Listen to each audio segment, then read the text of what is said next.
بسم الله الرحمن الرحيم. السلام عليكم ورحمة الله وبركاته.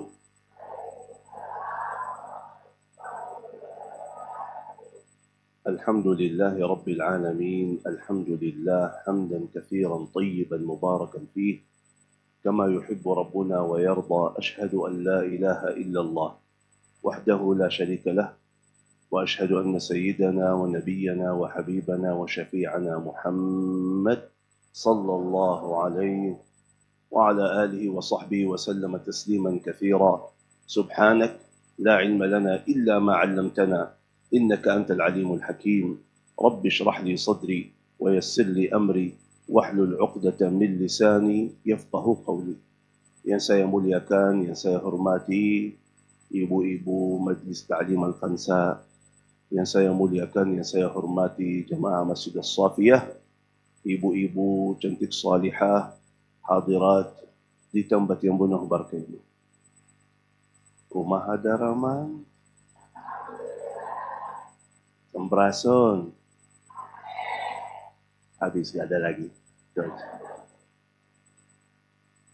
Jadi aku bingung ini, kelihatan beda dengan yang kemarin itu, 6 bulan lalu. Beda ya? Ada cuma berapa ibu ini sudah barna ini, tapi kelihatan tidak bisa membedakan karena semuanya cantik-cantik gitu. Jadi sehat semua? Alhamdulillah. Tanda sayangnya Allah, kita berkumpul di sini hari ini. Majlis ilmu, kata Rasulullah, adalah taman surga Allah yang ada di atas bumi. Man salaka tariqan yaltamisu fihi ilman, sahhala Allah lahu bi tariqan ila al-jannah. Anda datang ke majlis ta'lim, sebenarnya langkah-langkahmu ini menuju ke surga Allah. Jadi mahal di mata Allah Subhanahu wa taala. Apalagi di dalam 10 hari Dzulhijjah. Yang satu kebaikan biasanya 10 kali lipat, tapi kalau 10 hari Dzulhijjah, kebaikan-kebaikan kita bisa jadi 1000 kali lipat. Dicintai oleh Allah Subhanahu wa taala. Karena kata Rasulullah sallallahu alaihi wasallam, hari yang paling agung, yang paling mulia di dunia 10 hari Dzulhijjah. Dan Allah sangat mencintai dan paling dicintai oleh Allah amal salih dalam 10 hari Dzulhijjah. Berarti setiap amal ibadah kita di 10 hari Dzulhijjah bisa mengangkat darajat kita di posisi Allah Subhanahu wa taala. Walaupun subhanallah saya sudah pernah bahas di sini, mohon dengan segala hormat jangan pernah tinggalkan majlis ta'lim. Jangan. Menjadi itu tujuan. Majlis ta'lim menjadi tujuan. Jangan menjadi seperti ibu-ibu yang di sana. Ibu-ibu yang di sana, ikut majlis ta'lim kalau ada waktu. Itu musibah. Itu musibah. Si fulana ikut majlis ta'lim, tiba-tiba gak ada lagi. Mana ibu si fulana? Oh, lagi ada urusan. Oh, berarti ikut majlis ta'lim kalau lagi tidak ada, tapi kalau ada urusan, mengutamakan urusan. Musibah itu. Artinya berikan kepada majlis ta'lim sisa waktu. Kalau ada waktu. Baca Quran kalau ada waktu. Maulid kalau ada waktu. Itu musibah bagi orang mukmin. Allah suka melihat anda menkejar ridha Allah. Majlis ta'lim, coba anda dapat apa? Bayangkan aja. Anda dapat apa datang majlis ta'lim? Yang pertama, Allah mencintaimu. Allah mencintaimu. Sangat berharga di mata Allah orang tinggalkan urusannya cuman hanya datang ke rumah Allah. Ya, artinya ya Allah, rumahmu ya Allah lebih enak bagi saya daripada rumah saya sendiri. Ya Allah, aku dekat kepadamu ya Allah, lebih berharga bagi saya daripada saya dekat dengan teman saya di sana. Itu artinya Allah bangga.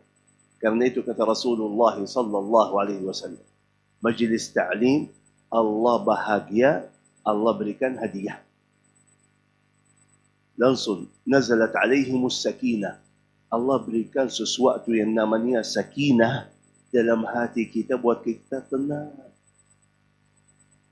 Sakinah. Dan Allah berikan rahmat.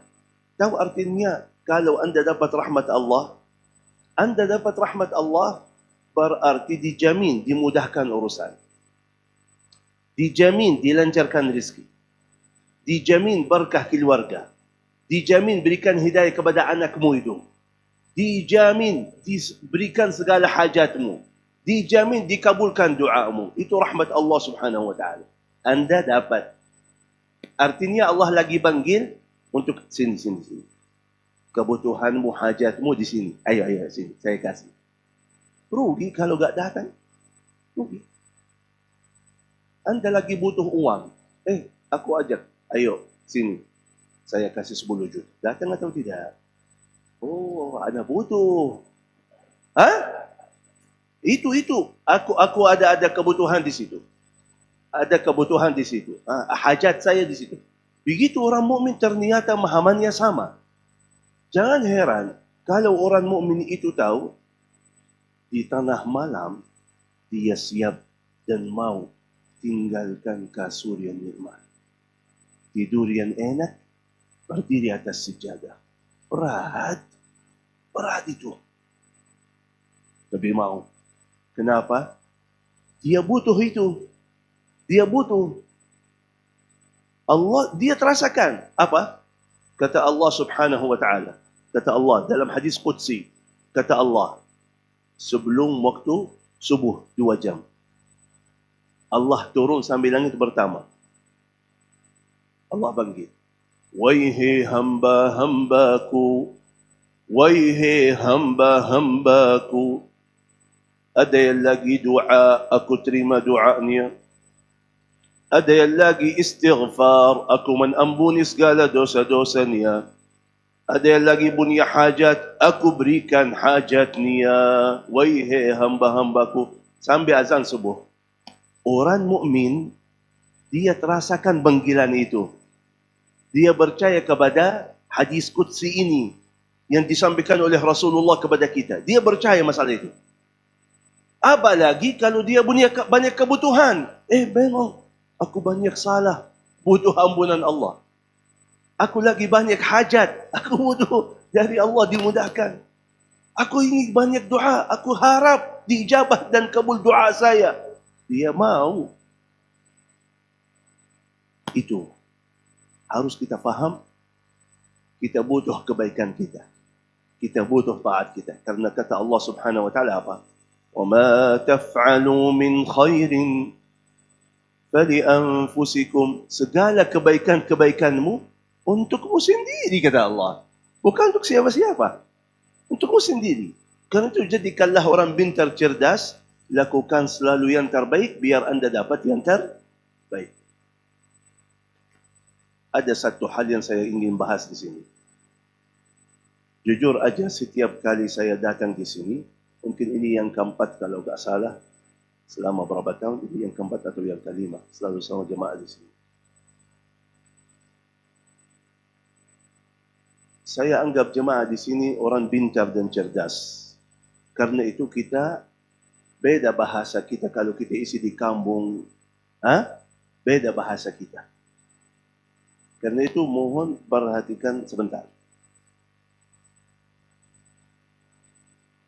Di dunia, selalu kita lakukan sesuatu dalam 2 hal.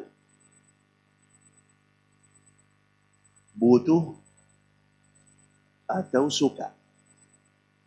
Butuh atau suka. Apapun yang anda lakukan, termasuk ini 2 hal. Mungkin anda lakukan ini karena lagi butuh.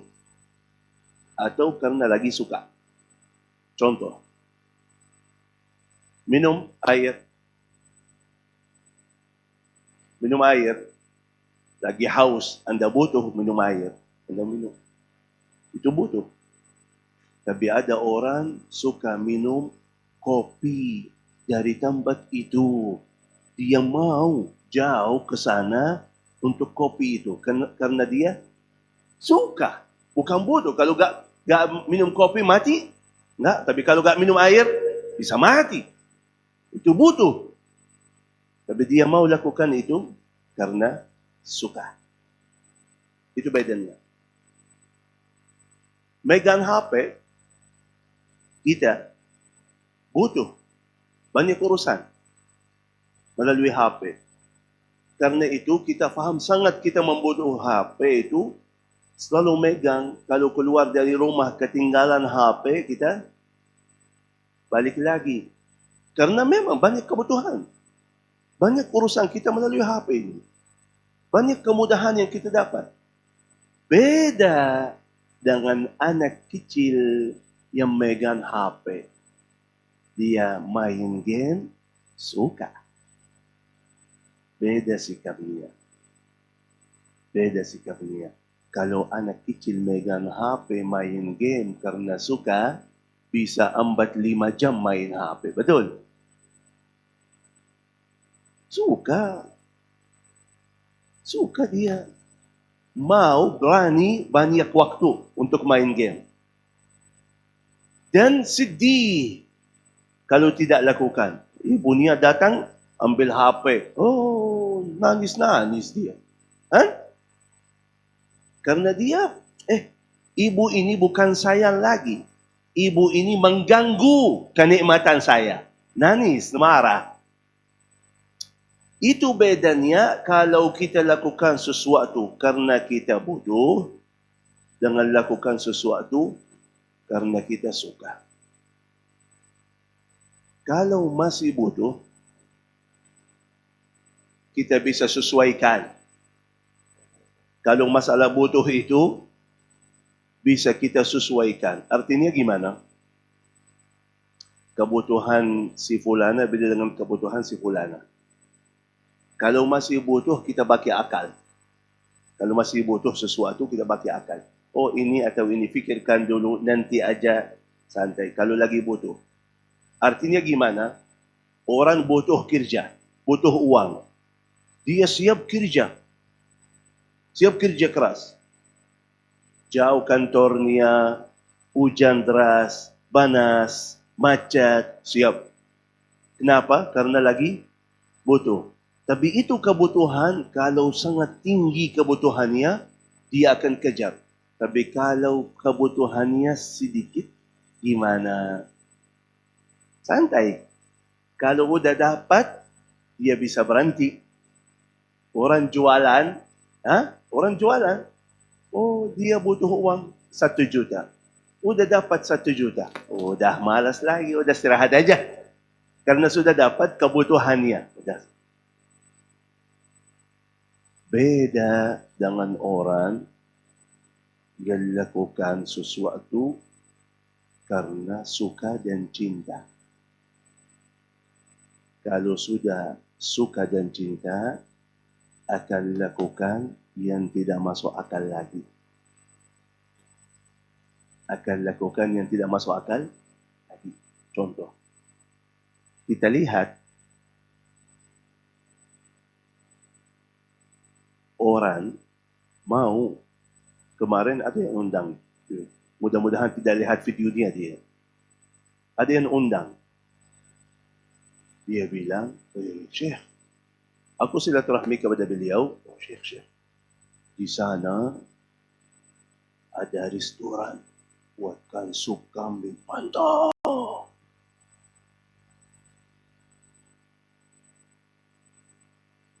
Aku kirain di sini. Di sini.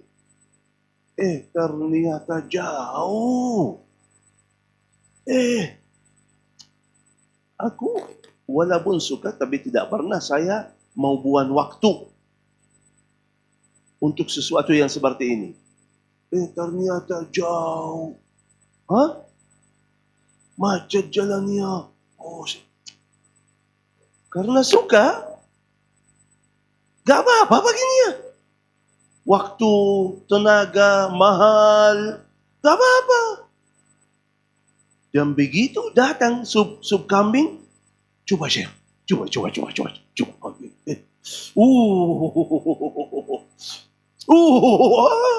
Ini jadi ada perasaannya gitu. Jadi bukan makan karena lapar, bukan. Karena mau nikmati gitu. Hah? Ya. Ada. Gimana Syekh? Gimana? Hah? Enak kan? Enak. Oh. Ya Allah. Ternyata kalau udah suka,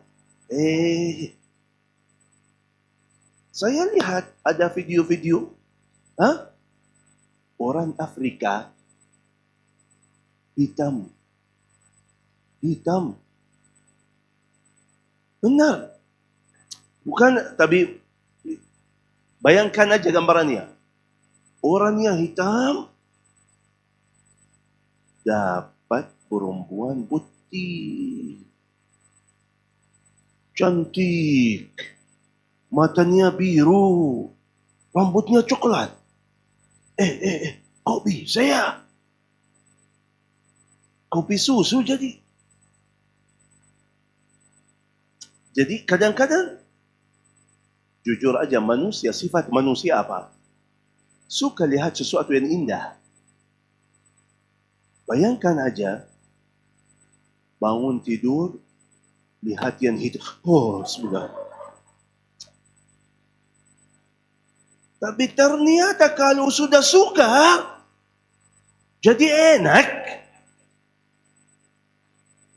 Kadang-kadang masuk akal itu. Itu yang terjadi kalau sudah suka, kita akan lakukan yang tidak masuk akal lagi.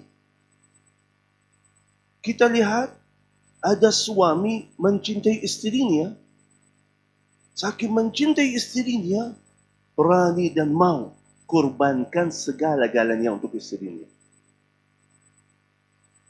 Rumah, mobil, HP, dan mau korupsi untuk tutup semua yang dia minta itu. Walaupun dia gak bisa, gak pernah, mau minjam, mau ini. Yang penting, dia minta. Kalau sudah suka, tidak pakai akal lagi. Akan lakukan sesuatu yang luar biasa. Kalau sudah suka. Dalam segala hal. Kalau sudah suka, otomatis akan lakukan sesuatu yang tidak masuk akal. Tapi kalau masih butuh, akan kita sesuaikan kebutuhan. Mungkin hari ini mau, besok gak mau karena beda kebutuhannya. Maksud saya apa? Saya mau tanya, fokus dulu baru jawab. Anda terasa butuh taatnya atau suka taatnya? Pikirkan dulu, jangan jawab. Pikirkan dulu. Kira-kira selama ini kita termasuk orang yang butuh taat atau yang suka taat? Pikirkan dulu.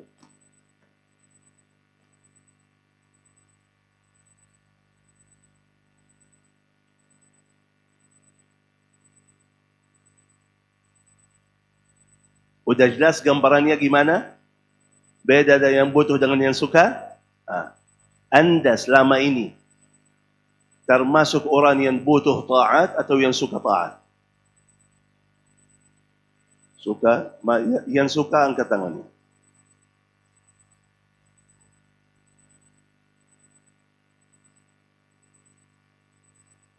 Biar faham, suka dan butuh. Sekarang ibu-ibu cantik salihah, taat, ibadah, baca Quran, salat tahajud lagi. Tapi biasa-biasa aja. Tapi kalau ibu lagi ada kebutuhan, lagi ada musibah, lagi ada ujian berat, kira-kira berubah tahajudnya atau tidak? Lagi ada musibah, baru mau tahajud yang lama, sujud yang lama, doa yang luar biasa.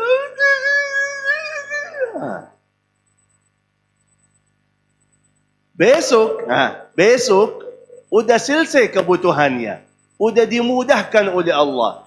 Udah selesai masalahnya. Udah beres utangnya. Udah sembuh penyakitnya. Tahajud lagi.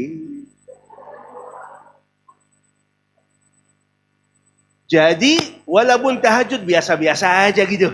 Tapi kalau lagi butuh, baru kita mau taat, mau sedekah, mau ibadah. Oh, kan?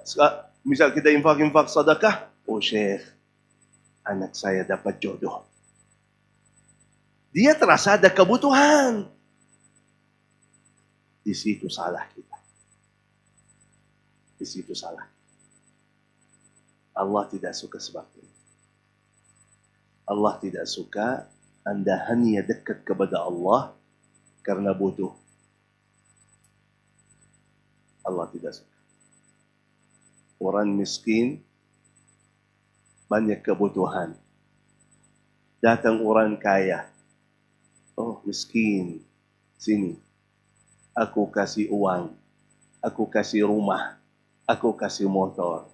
Senang? Silakan. Ini yang miskin. Seharusnya gimana? Suka sama si fulan atau tidak? Suka sama si fulan atau tidak? Padahal ini gak butuh. Orang kaya gak butuh orang miskin itu. Tapi cuman mau kasih. Dikasih. Banyak kebutuhannya ditutupi. Otomatis. Ini seharusnya dia suka sama si fulan. Oh, setiap ketemu, terima kasih, Pak. Tanda suka. Allah subhanahu wa ta'ala tidak butuh taat kita. Dan Allah berikan banyak hajat kita, kesehatan, alhamdulillah, sehat walafiat, keluarga, harta, nikmat-nikmat yang luar biasa setiap hari, setiap waktu, setiap saat berikan kepada kita. Akhirnya Anda tidak suka. Kecewa atau tidak? Kecewa atau tidak? Itu masalah. Suami kasih semua kepada istrinya. Mau apa aja silahkan. Ini.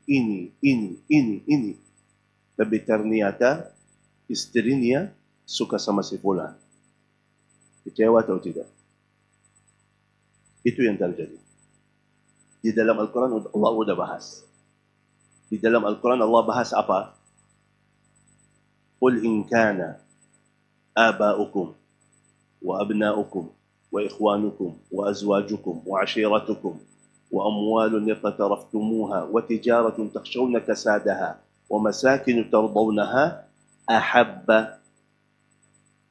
ahabba ilaikum minallahi wa rasulih.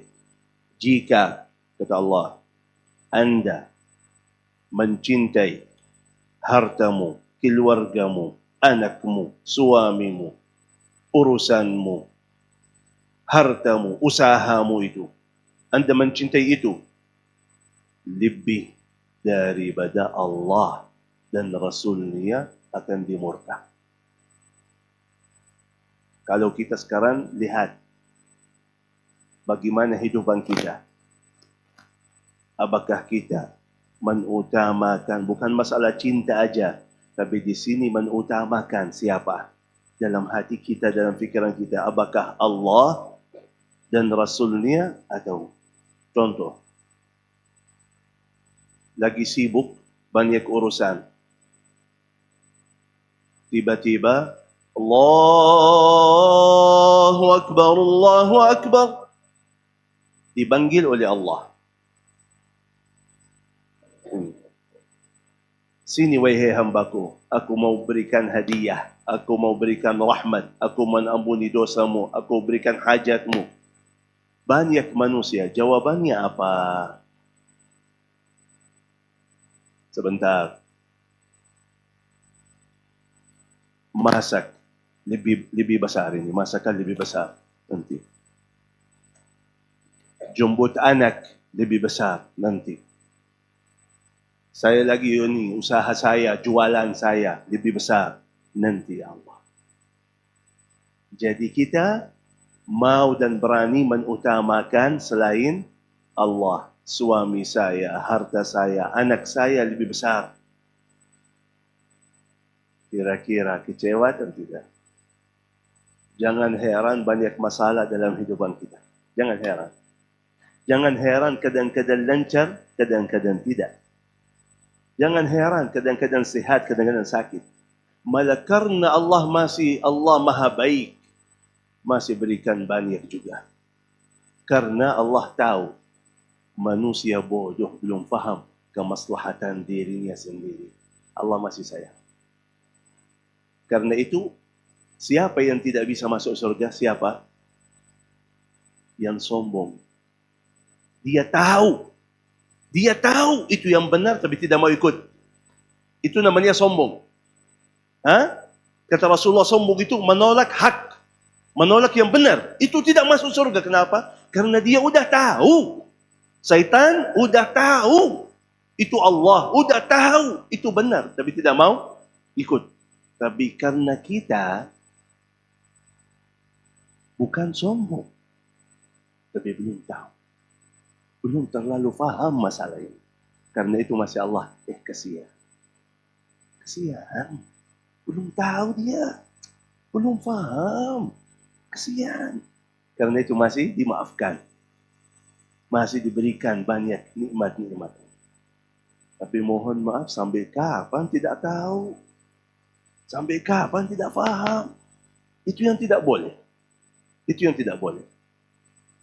Harus kita terasakan kalau muamalah sama Allah subhanahu wa ta'ala itu betul-betul dengan senang hati. Amalan yang bisa menjamin kemuliaan dunia dan akhirat, amalan hati, bukan amalan fisik.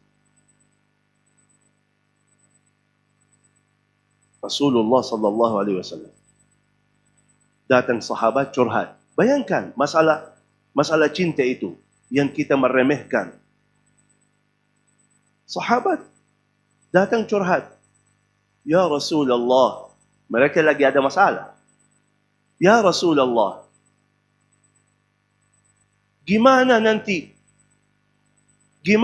di hari kiamat? Kalau Rasulullah udah menjamin surga, kita belum dapat jaminan. Dan ya Rasulullah, seandainya kita masuk surga, mana martabat kita dengan martabat Rasulullah? Di martabat paling tinggi Rasulullah, kalau kita masih banyak kekurangan. Karena di dalam hadis, surga itu 100 lantai. Kalau masuk surga dengan rahmat Allah. Tapi kalau di dalam surga, sesuai amalan. Kata sahabat, Rasulullah kan paling sempurna imannya. Paling hebat amalannya. Jadi di martabat paling tinggi. Kalau kita di mana? Wallahu a'lam, kita masih biasa-biasa. Jadi, kata Allah, memang kalian mau apa? Kata mereka, ya Rasulullah, bagaimana kita tetangga denganmu di dunia, mau jadi tetangga denganmu dalam surga. Mereka terasa kenikmatannya. Kalau duduk sama Rasulullah, kalau jalan sama Rasulullah, kalau keluar sama Rasulullah, kalau belajar sama Rasulullah, terasa kenikmatan yang indah. Sampai mereka terasa apapun kenikmatan surga masih kalah dengan nikmat duduk sama Rasulullah sallallahu alaihi wasallam. Karena itu kata mereka, kita bukan cuma harap surga, tapi kalau menurut kita surga tanpa ada Rasulullah tidak nikmat. Mau apa? Ya Rasulullah, ingin bagaimana kita duduk di sini bersamamu ya Rasulullah, duduk di dalam surga bersamamu ya Rasulullah. Mahal. Ini mahal. Kalau ibu-ibu, mau duduk sama Pak Prabowo. Mahal tuh. Gimana bisa? Mereka mau duduk sama Rasulullah sallallahu alaihi wasallam. Mimpi aja Rasulullah udah mahal itu. Mimpi aja. Apalagi bertemu. Terus Rasulullah diam. Gak berani jawab. Karena permintaannya mahal. Gimana itu? Tiba-tiba turun Jibril. Jibril alaihissalam turun. Bawa kabar gembira dari Allah. Bagi mereka itu. Mereka itu yang hatinya hancur itu. Kasihan. Turun Jibril bawa kabar gembira. Rasulullah wajahnya bercerah. Senyum. Kata Rasulullah sallallahu alaihi wasallam, Anda di hari kiamat bersama yang kamu cintai. Kata sahabat, Allahu Akbar, Allahu Akbar, Allahu Akbar. Demi Allah, kita mencintaimu ya Rasulullah. Kita mencintaimu wahai Abu Bakar. Kita mencintaimu wahai Umar. Gimana? Berkah cinta mereka bisa duduk sama mereka di dalam surga walaupun amalannya masih kurang. Walaupun amalannya masih kurang. Jadi kalau sudah ada perasaannya, ada Allah dan Rasul dalam hati kita, aman. Aman. Bisa bertemu dengan mereka kalau sudah mencintai mereka. Walaupun kita masih banyak kekurangan. Malah ada salah satu sahabat. Bayangkan berkah cinta itu. Kalau kita lakukan ibadah taat dengan rasa cinta, bukan cuma butuh, tapi cinta. Ada sahabat Rasulullah sallallahu alaihi wasallam, dia suka minum khamar. Karena sebelum Islam, kebiasaan mereka setiap hari berkali-kali minum khamar. Itu kebiasaan mereka. Tiba-tiba datang Islam mengharamkan. Sahabat berhenti. Tapi ada juga yang belum bisa. Dia masih minum khamar. Ditangkap. Ditangkap. Dihukum. Besoknya tangkap lagi. Dihukum lagi. Besoknya ditangkap lagi. Dihukum lagi. Besoknya ditangkap lagi. Dihukum lagi. Sampai kata sebagian sahabat, jelakalah si fulan. Jelakalah si fulan. Gak mau taubat. Gak mau berhenti-berhenti. Selalu lakukan dosa dan maksiat. Rasulullah marah. Rasulullah marah. Kata Rasulullah, aku saksi. Aku yakin. Aku tahu dia mencintai Allah dan Rasulnya.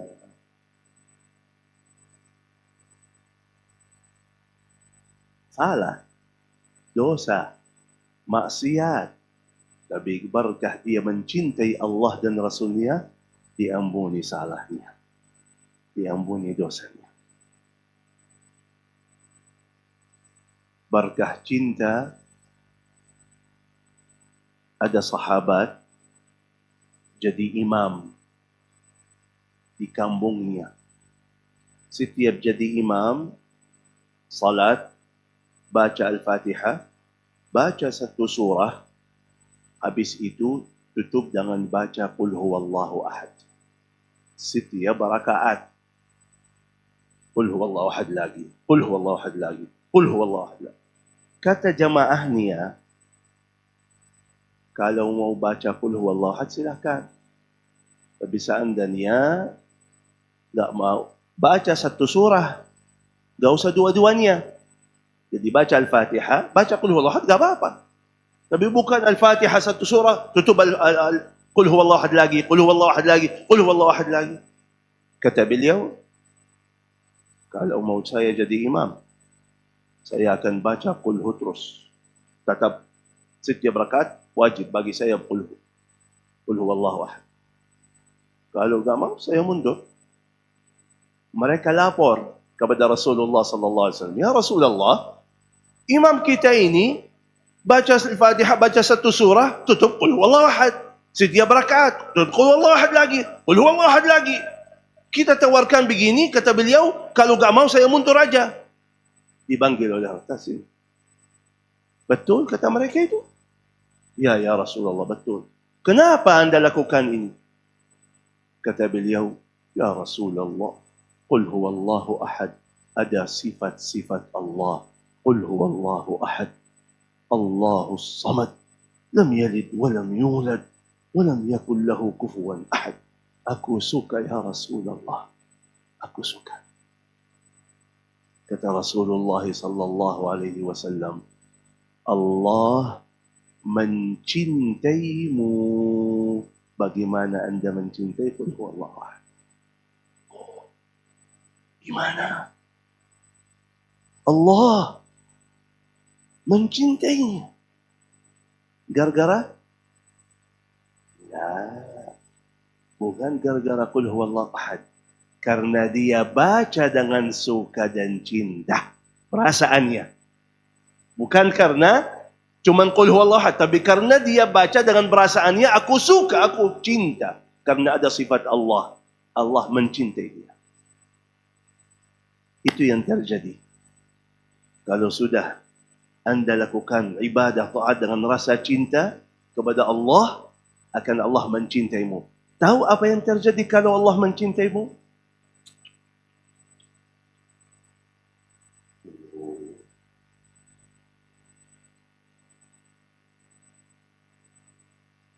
Kalau orang pejabat atau orang kaya mencintai kita, Pak Presiden, Raja mencintai kita, oh ini teman akrab Pak Presiden. Ini sayangnya Raja. Dikasih, dimuliakan, dihormati. Apalagi Allah yang mencintaimu. Rizkimu, urusanmu, keluargamu, hartamu, duniamu, akhiratmu milik Allah. Allah suka. Allah mencintaimu. Kira-kira gimana urusanmu? Beres. Duniamu, akhiratmu beres. Anda sayangnya Allah. Bayangkan aja. Si fulana sayangnya Allah. Kira-kira seperti apa ya? Untuk orang kafir aja Allah kasih semuanya. Apalagi kalau sudah sayang. Apalagi kalau sudah sayang. Ini yang harus kita periksa lagi. Karena ini akan bisa bawa kita ke surga. Yawma la yanfa'u malun wa la banun illa man atallaha biqalbin salim. Hati-hati. Hatinya selamat, silakan masuk surga. Hatinya kotor, dicuci dulu. Dicuci dulu sampai bersih, baru masuk surga ini. Kalau kita lakukan dengan rasa cinta, wallahi, yang tidak masuk akal. Yang tidak masuk akal. Orang main bola, lari, keringat, capek, sakit, bayar, jauh, panas, mau. Karena suka dia, suka bola. Itu yang terjadi kalau sudah suka. Akan baru salat sepanjang malam. Suka. Baru akan sering istiqamah khatam Quran. Suka. Taat ibadah. Suka. Dan akan otomatis lebih baik. Kalau sudah suka. Coba. Awalnya itu anak kecil main game. Awalnya main game gimana? Masih belajar. Tapi karena dia suka, setiap hari megang HP dengan senang hati, mau berikan waktu yang lama bersama HP main game. Sekarang setelah 1 tahun main game, jadi apa? Pintar main game. Itu. Kalau kita lakukan taat ibadah dengan senang hati, suka dan cinta, apa yang terjadi? Bintar taat kita. Bintar, hebat ibadah kita. Lebih bagus, lebih mantap lagi. Mohon maaf. 30 tahun lalu, salat. Tapi dulu, belum bisa khusyuk dalam salat. Belum sempurna. Sekarang gimana? Sekarang gimana? Masih sama. Kenapa? Seharusnya satu amalan kita setiap hari lakukan berkali-kali, otomatis jadi mantap. Ibu masak di rumah, awalnya belajar, tapi sekarang sudah 1 tahun, 2 tahun, 3 tahun, jadi pintar masak. Otomatis. Tapi kok kita masih sama dalam taat ibadah? Karena mohon maaf, ya, taat ibadah tapi belum suka. 40 tahun, 30 tahun. Hafalannya triqul, wal asri inna a'tainaka. Sekarang sudah 30 juz belum? Juz 30 aja belum beres. Kenapa? Bacaan kita masih sama, salah kita masih sama, hafalan kita masih sama. Kenapa? Baca Quran ya, tapi belum suka. Buktinya, Yasin wal Quranil Hakim. Sadaqallahul Azim. Otomatis gagal. Kalau lakukan sesuatu tambah kita suka dan cinta, otomatis gagal. Gagal. Kalau suami mencintai istrinya, mau sabar, mau kasih, mau layani. Apapun kekurangan istrinya, dia mau lagi. Gak apa-apa. Dijalankan. Tapi kalau tidak suka, mencari kesalahan. Betul. Oh, dia begini. Oh, dia begini. Karena sudah tidak suka lagi itu. Kalau tidak suka, mencari kesalahan. Tapi kalau sudah suka, gak lihat kesalahannya. Ini. Kalau kita suka sama si fulan, terus lihat kebaikan-kebaikannya aja. Itu sama Allah. Kalau kita suka sama Allah, akan lihat selalu kita apa? Alhamdulillah wa syukurillah, Allah kasih ini. Alhamdulillah wa syukurillah, Allah kasih ini. Alhamdulillah, Allah kasih ini lagi. Alhamdulillah, Allah kasih ini lagi.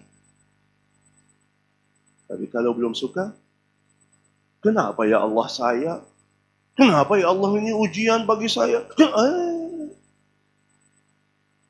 Berubah. Karena memang posisinya beda. Matanya beda. Karena itu,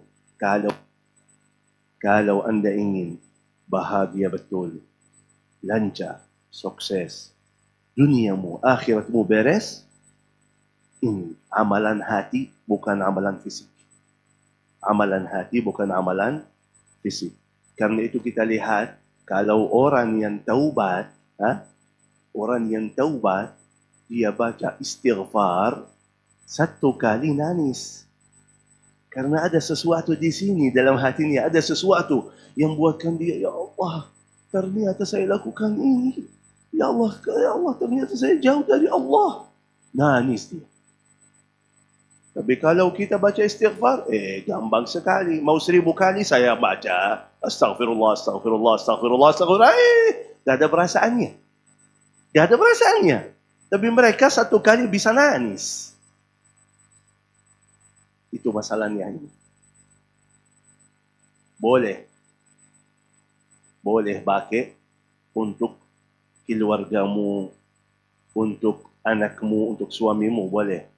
Tapi yang tidak boleh lebih dari Allah dan Rasulnya. Itu yang tidak boleh. Kalau sama manusia, walaupun kita pakai hati, tapi tetap pakai akal. Tapi sama Allah, cuma pakai hati aja. Kalau Anda sudah pakai hati, akan Allah balas yang sama. Buatkan Anda bahagia terus. Itu perasaan dalam hati. Akan Allah membuatkan Anda ridha terus.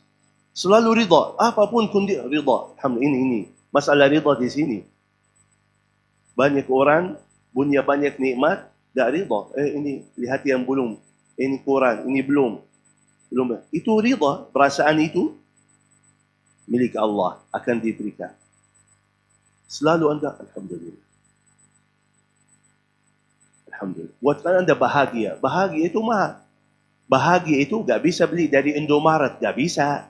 Bahagia itu tak bisa. Bisa jalan-jalan, tapi belum bisa bahagia itu. Mungkin bisa jalan-jalan, ada orang, saya lagi galau ini, banyak masalah. Oh dah, gimana? Oh jalan-jalan ke pantai. Oh dah jalan-jalan ke pantai, sebentar senang-senang, balik lagi ke rumah gak bisa tidur. Ini gimana masalah saya? Oh dah tadi. Itu namanya lagi berusaha melupakan masalahnya. Bukan lagi bahagia, enggak. Cuma lagi berusaha melupakan masalahnya aja.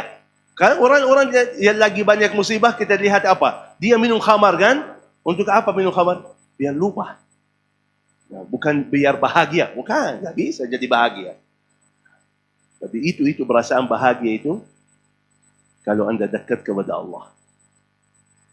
Wallahi tadi yang saya cerita, orang begitu makan, minum sesuatu yang dia suka, dia ada perasaan, itu.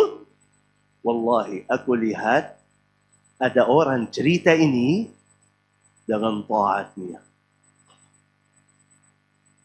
Aku baca Quran, ketemu ayat ini. Oh. Tadi malam, aku waktu salat tahajud, waktu saya sujud, oh ya Allah, terasa ada sesuatu di sini. Dia terasa, yang kata Rasulullah apa? Manisnya iman. Manisnya, itu ada manisnya ternyata. Ada kenikmatannya yang luar biasa. Itu yang anda rasakan. Karena itu, kata Rasulullah SAW, Man ahabba liqa Allah, ahabba Allahu liqa'ah. Barang siapa yang mencintai jumpa Allah, Allah mencintai jumpa itu. Tahu artinya apa? Rindu. Jadi mereka nunggu kapan saya mati, kapan untuk datang waktunya saya jumpa Allah. Saking rindu. Dalam sirah sahabat, tabi'in, tahu mereka bilang apa? Kalau datang malaikatul maut, mereka dalam sakaratul maut, tiba-tiba ucapkan apa? Selamat datang, tamu yang saya lama tunggu-tunggu. Malaikatul maut. Kalau kita sebut kematian, takut kita. Malah ini, udah lama tunggu. Kau telat banget ini. Aku udah rindu. Kau telat banget. Selamat datang. Ayo cepat. Karena dia tahu mau jumpa Allah. Ada ulama berapa bulan lalu wafat. Dia ulama ahli tadabbur Quran. Ahli tadabbur Quran. Kalau kita mendengar ceramahnya atau siahnya, dia bukan bahas atau ceramah dengan ilmunya, tapi dia bahas dengan perasaannya. Jadi terasa masuk gitu. Dia asli dari Yaman. Datang umrah. Ke Makkah, umrah, ke Madinah. Di Madinah ziarah, balik lagi ke Makkah. Dia cerita kepada anak dia. Aku rindu kepada Allah.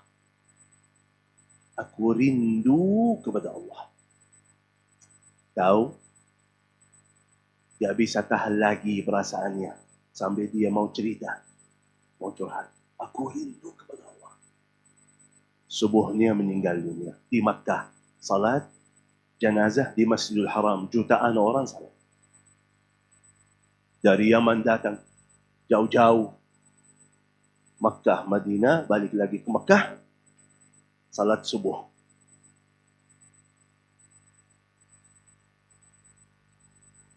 Itu yang anda dapat. Kalau sudah cinta Allah dan Rasulnya, itu yang anda dapat. Kata Rasulullah sallallahu alaihi wasallam, la yu'minu ahadukum, tidak akan sempurnakan imannya sampai mencintai Allah dan Rasulnya lebih daripada hartanya dan keluarganya. Umar bin Khattab radhiyallahu anhu, khalifah. Kata Umar bin Khattab, ya Rasulullah, jujur, aku mencintai Rasulullah lebih daripada istri saya, anak saya, harta saya. Tapi kalau diri saya, belum.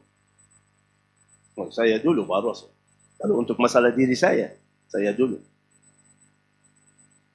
Rasulullah marah. La ya Umar! La ya Umar! Tak boleh sama sekali. Kaget Umar. Oh, ternyata masalahnya serius ini. Tidak ada pilihan. Kata Umar, ya Rasulullah, sekarang udah. Rasulullah lebih. Saya mencintai Rasulullah lebih daripada diri saya sendiri.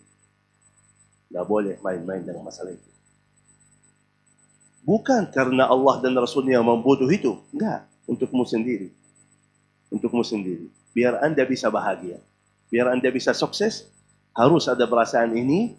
Baru itu perasaan yang luar biasa akan mendatangkan rahmat Allah bagimu. Akan memudahkan urusanmu.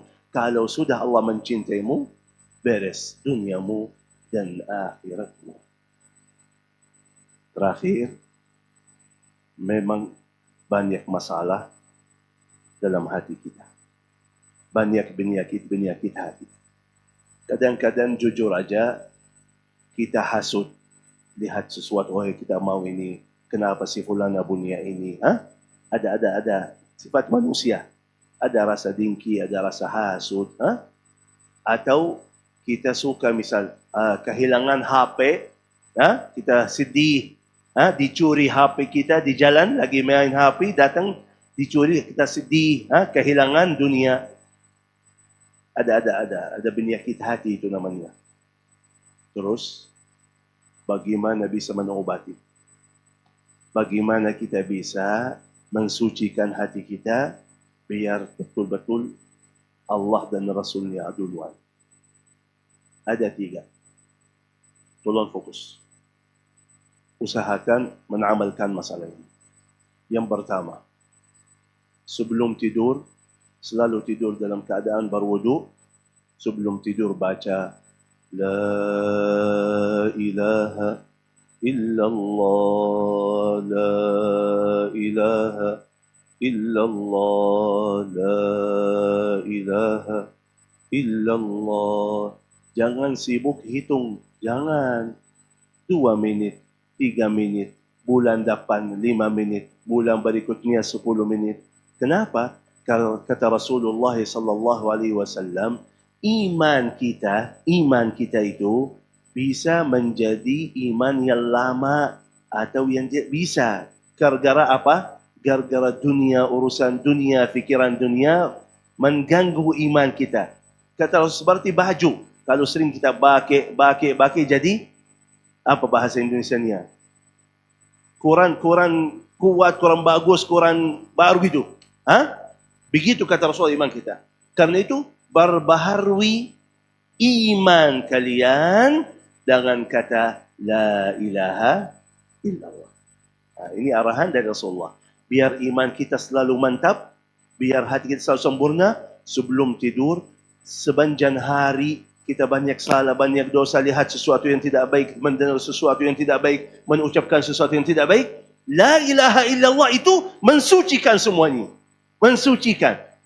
Balik lagi, iman kita mantap, kuat, bagus. La ilaha, dengan cara ini.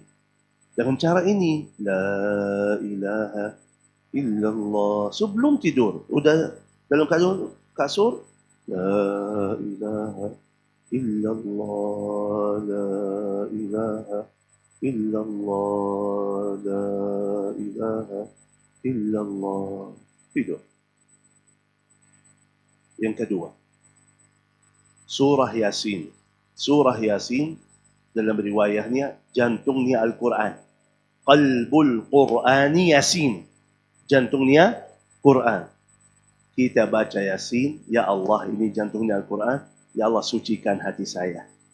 Ya Allah, sucikan hati saya. Berkah Yasin yang jantungnya Al-Quran. Kita di Madinah, ulama-ulama kita, kalau ada orang sakit jantungnya, kita baca Yasin terus, dia sembuh.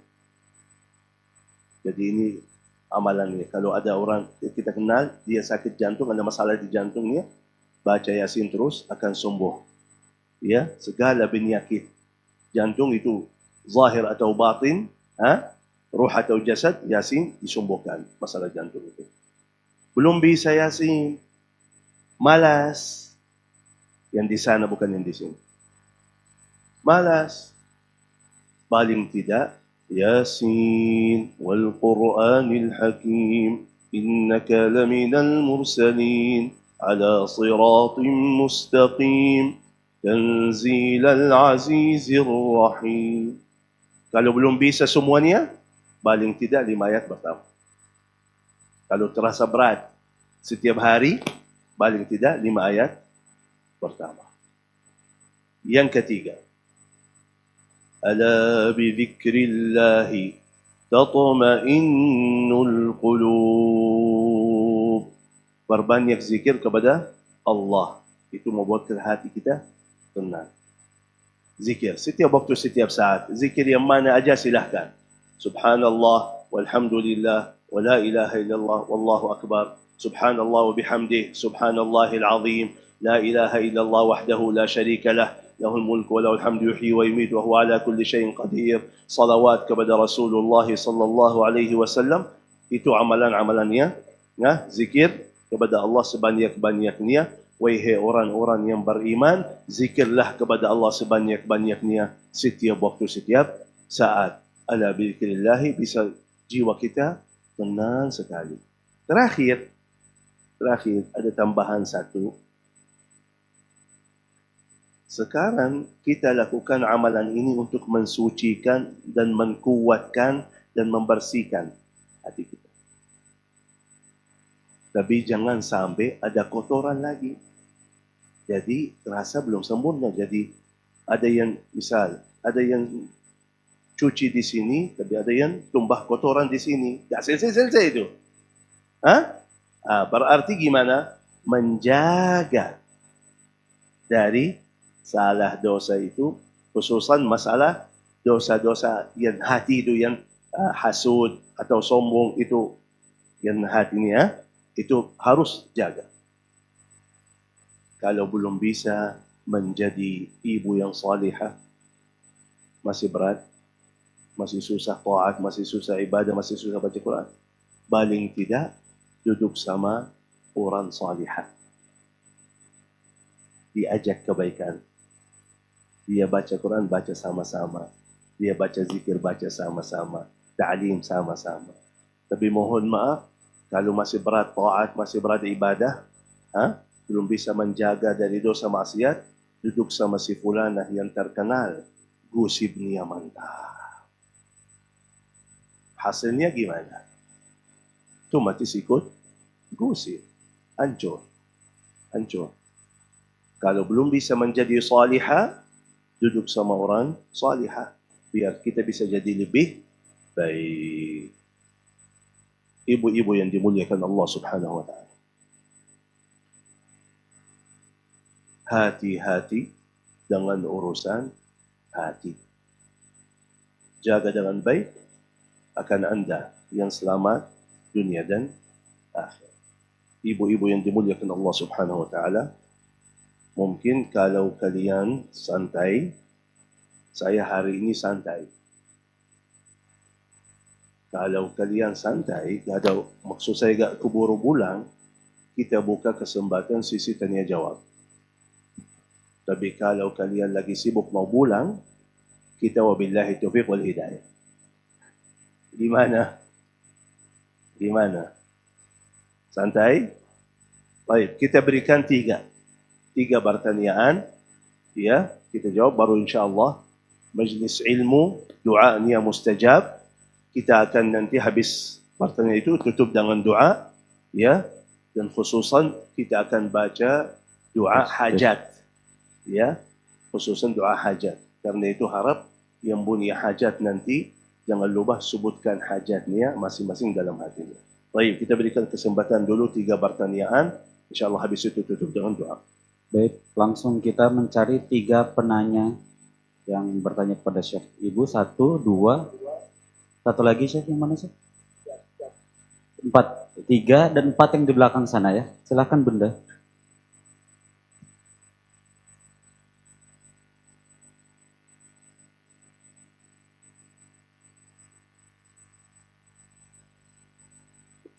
Assalamualaikum warahmatullahi wabarakatuh.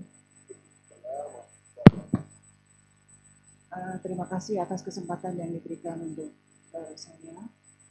Saya cuma ingin menanyakan masalah membaca Quran. Gitu.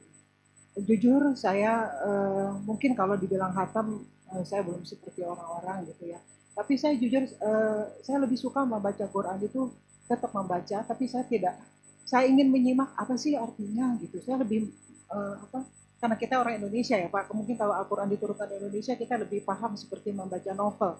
Kadang saya waktu di Madinah tuh melihat orang-orang Arab ya, saya cemburu gitu ya, kok mereka enak sekali membaca gitu, seperti membaca novel gitu.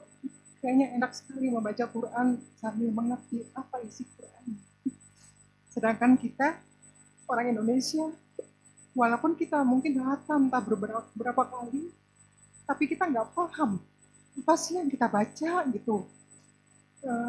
Saya jujur, apakah saya salah gitu, Ustadz? Tidak seperti orang-orang yang berlomba-lomba gitu menyelesaikan Al-Quran sampai selesai. Tapi saya pikir untuk apa juga kalau saya nggak, apa yang saya baca itu saya nggak paham gitu. Terkadang saya mencintai Quran karena semua permasalahan yang ada di dunia ini bisa diselesaikan dengan Quran.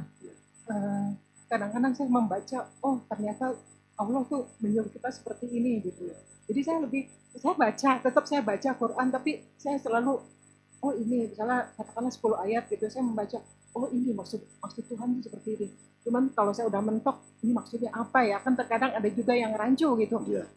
Pengertiannya kan karena kita bukan orang paham, jadi saya tanyakan juga sama Ustadz gitu. Maksudnya apa sih artinya seperti ini gitu dalam kajian-kajian itu. Apakah saya salah gitu Ustadz kalau misalnya saya berpikir menyelesaikan bacaan Quran tanpa kita pahami, itu seperti apa gitu. Terima kasih Ustadz atas. Tolong fokus sebentar. Yang pertama betul, Al-Quran bukan cuma untuk pahala dan berkah. Al-Quran Allah sudah bahas dalamnya segala kebutuhan kita, hajat kita di dunia sebelum akhirat. Sudah dibahas. Kalau kita baca, kita belajari, tadabburi, akan faham semua yang kita butuh, yang kita hadapi di dunia, apapun itu, sudah dibahas dalam Al-Quran. Tapi masalahnya, Allah berkali-kali dalam Quran, afala tatafakkarun, afala ta'qilun, kok bisa baca tapi tidak belajari, kok bisa tidak tadabburi, kok bisa tidak punya akal, tak faham ini, padahal sudah dijelaskan. Menurut saya kondisi ibu ini Allah subhanahu wa ta'ala sayang banget kepada ibu dan Allah memilih ibu menjadi ahli surga. Tapi masalahnya syaitan lagi sakit hati sama ibu. Benar. Syaitan lagi sakit. Kenapa? Karena Quran itu jalur cepat masuk surga. Quran jalur cepat masuk surga. Syaitan sakit hati. Itu yang kita terasakan. Begitu baca langsung padahal baru bangun tidur. Padahal kita faham kemuliaan Quran. Tapi kalau kita ajak jalan-jalan ke mall, semangat. Tapi kok di sini duduk santai, baca Quran, nantuk. Ya, jalur cepat masuk surga. Tapi yang saya tidak terima, kata ibu, kita orang Indonesia. Ya orang Indonesia, tapi bukan artinya orang bodoh. Mohon maaf. Kalau kita misal, seperti itu. Setiap hari, aku minta 15 menit. 15 menit. 24 jam, 15 menit. Setel kaset atau buka YouTube, yang Quran dengan terjemahnya. Satu ayat terjemahnya, satu ayat terjemahnya. Tapi syaratnya duduk megang Quran, buka Al-Quran, dengar, ikut. Dia baca terjemahnya, ikut. Bagi Quran yang terjemah itu, baca ikut. 15 menit. 15 menit. Dalam 1 tahun, bisa selesai 30 juz dengan artinya. Habis itu, Anda akan terasakan beda jauh kenikmatannya. Habis itu fokus yang ibu baca dalam salat, yang kita surat-surat yang benar kita baca dalam salat, itu belajar artinya. Ini dulu. Habis itu khatam 15 menit jalan setiap hari, udah beres. Ibu ini yang baca setiap hari, baca artinya itu apa? Allahu Akbar. Alhamdulillahi Rabbil Alamin. Udah tahu artinya. Baca. Idza jaa nasrullahi wal fath. Oh, udah tahu ceritanya, ada sebab nuzulnya, udah tahu. Akan lebih nikmat lagi. Di sini saya ada satu ceramah bahas tentang masalah ini. Al-Quran ini punya 3 hal. Pahala dan barakah itu untuk umum. Pahala dan barakah itu untuk umum. Baca, dengar, dapat pahala dan barakah. Tapi ada martabat lebih tinggi. Apa? Cahaya Al-Quran. Dapat cahaya Al-Quran. Allah akan menerangkan pikiran kita, menerangkan hati kita, ada cahaya di muka kita, di wajah kita. Kalau kita istiqamah bersama Al-Quran, dapat itu cahaya. Kata Allah apa? Wa anzalna ilaikum nuran mubina. Telah menurunkan kepada kalian cahaya yang sempurna, Quran. Anda dapat itu. Cahaya sempurna dalam fikiran kita, dalam hati kita, dalam wajah kita. Anda masih istiqamah, belajar. Anda termasuk manusia yang terbaik di mata Allah. Kata Rasulullah apa? Khairukum man ta'allamal Qur'ana wa 'allamahu. Yang terbaik antara kalian yang belajar Quran, bukan yang baca. Yang belajar. Anda termasuk manusia yang terbaik. Begitu Anda istiqamah bersama Al-Quran, selalu belajar lagi, dapat martabat paling tinggi. Apa? Rahasia Al-Quran. Apa arti rahasia Al-Quran? Itu yang kita lihat ulama-ulama kita, bisa dia baca surah Al-Fatihah, tapi buku tafsir surah Al-Fatihah bisa 500 halaman. Al-Fatihah yang 7 ayat ini, 5. Dari mana ilmunya itu? Bahas apa? Tafsir Quran 10 jilid. Gak masuk akal. Quran ini kok jadi 10 jilid? Itu Allah buka mahamannya, Allah buka ilmunya dari Allah langsung. Itu yang Anda dapat. Seperti orang main komputer, awalnya belajar gimana? Cari hurufnya kan? Kalau istiqamah, setelah 1 tahun gimana? Kalau 10 tahun, bisa bercara sama kita, ini jalan sendiri. Tapi kalau dia istiqamah lagi, belajar lagi, menjadi seperti apa? Hackers. Orang apa? Hackers. Hackers. Tahu hackers? Itu yang tahu rahasianya. Bisa di dalam kamarnya aja, bisa lawan seluruh dunia. Sistem. Dari mana dapat ilmunya? Itu kalau istiqamah, dibuka rahasianya. Begitu ahli tafsir, 1 ayat, tapi dia bisa melihat yang kita tidak bisa melihat. Dia terasa yang tidak kita bisa terasakan. Jadi ibu, ada prosesnya. Kalau jujur mau, ada prosesnya. Mohon maaf, ibu tadi minta punya rumah. Siap berjuang, siap sabar mengkumpulkan uangnya. bertahun-tahun sampai dapat, oh enggak, saya mau rumah yang bagus ini. Oh ini mahal bu, gak apa-apa saya cicil 25 tahun. Oh bisa mau. Siap sabar 20 tahun, 25 tahun, karena itu yang saya suka ini. Kalau mau Allah kasih. Cuman Anda serius atau tidak? Mau atau tidak? Siap. Bagaimana berjuang di sini? Berjuang di sini akan Allah kasih ilmunya dan kasih hasil. Jadi ada prosesnya. Baca, ada dua. Ada khataman. Itu setiap hari one day one juz bagi orang mukmin. Wasiyah Rasulullah sallallahu alaihi wasallam baca Al-Quran setiap bulan sekali. Disingkatkan di Indonesia one day one juz. Itu dari hadis. Itu beda. Khataman bacaan. Ada khataman yang kedua belajar. Itu yang 15 menit, 10 menit gak apa-apa. Satu halaman, udah gak usah. Satu halaman aja. Satu halaman dalam 2 tahun beres. Al-Quran 614 halaman. Dalam 2 tahun Anda bisa selesai belajar Quran dengan artinya. Habis itu baru fokus dengan ilmunya. Jadi gak cukup sekarang baca dengan artinya, tapi baca dengan tafsirnya. Sekarang punya beli buku tafsir, tapi yang sederhana. Ada buku tafsir namanya Ibnu Katsir, dia satu jilid aja. Itu dulu. Anda akan terasa hatimu tidak puas lagi. Oh, ini gimana? Akan cari lagi buku-buku yang lain yang lebih luas, bahasanya tentang cerita ini atau hadis ini atau surat-surat ini. Seperti itu, ada prosesnya.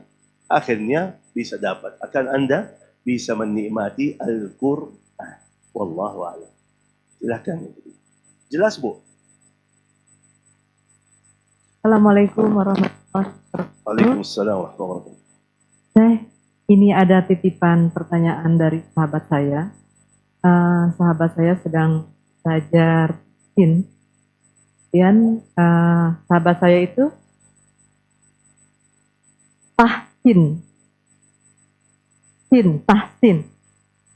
Tahsin. Ya. Kemudian karena dia sedang asik sekali belajar tahsin, diajak untuk bermajlis. Dia tidak mau. Dia bilang, saya tidak akan mau ikut bermajlis ilmu karena belajar tahsin lebih utama.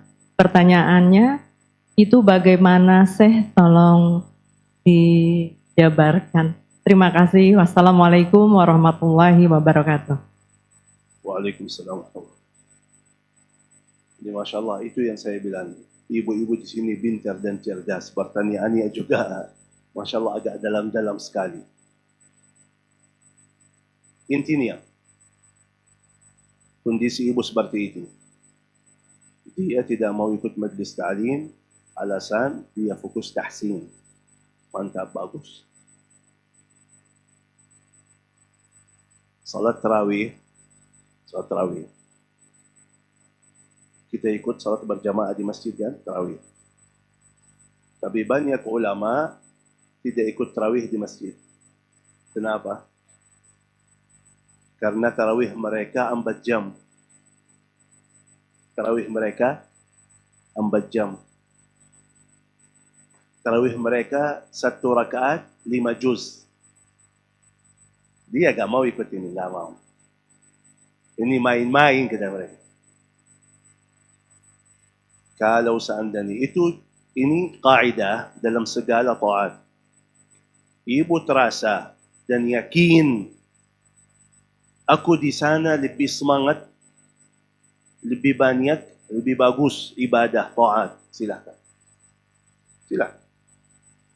Tapi seandainya ada ibu-ibu kalau sendiri malas.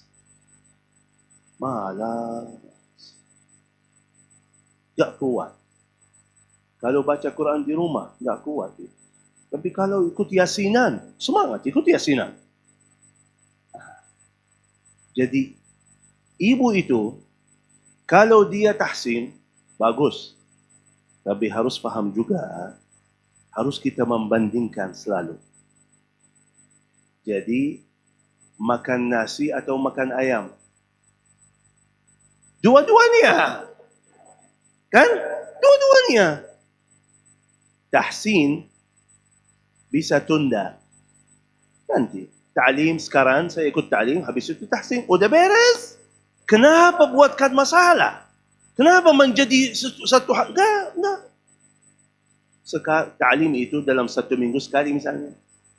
Kesempatan ada ustaznya datang, dibahas hadis, datang.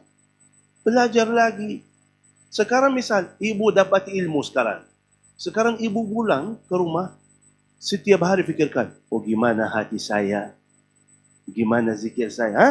Dapat ilmu yang bisa bermanfaat sampai akhir hayat. Sampai hari kiamat, sampai surga itu. Kalau kita... Jadi dia bisa dapat sesuatu yang indah sekali, yang bermanfaat sekali, sayang sekali, dirugikan. Gara-gara aku mau tahsin. Padahal tahsin itu bisa ditunda nanti. Itu yang tidak boleh. Itu yang harus kita membandingkan. Jelas? Jadi tahsin silahkan amalan yang mulia. Quran, belajar Quran mulia. Tapi ini ada waktunya dan ini ada waktunya. Dua-duanya jalan. Wallahu a'lam. Silahkan yang ketiga di belakang. Ya, ini satu, itu satu. Silahkan. Waalaikumsalam. Waalaikumsalam. Saya mau bertanya, amalan apa yang harus saya lakukan agar anak-anak saya menjadi anak soleh dan soleha yang dijaga iman Islamnya agar selamat dunia akhiratnya? Baik. Bagaimana amalannya? Singkatnya, ibu sendiri menjadi salihah. Ibu sendiri menjadi salihah. Kalau ibu menjadi salihah, otomatis berkah taat ibu, berkah salatmu, berkah tahajudmu, berkah Quranmu, Allah buka hati anakmu. Itu kata Allah. Dalam surah Al-Kahfi kita belajar apa? Allah kirimkan 2 nabi, Musa dan Khidir, jauh-jauh pindah kota untuk menjaga harta anak yatim. Jauh-jauh. Kenapa? Kata Allah, wa kana abuhuma salihah. Orang tua mereka orang salih. Allah jaga keturunannya.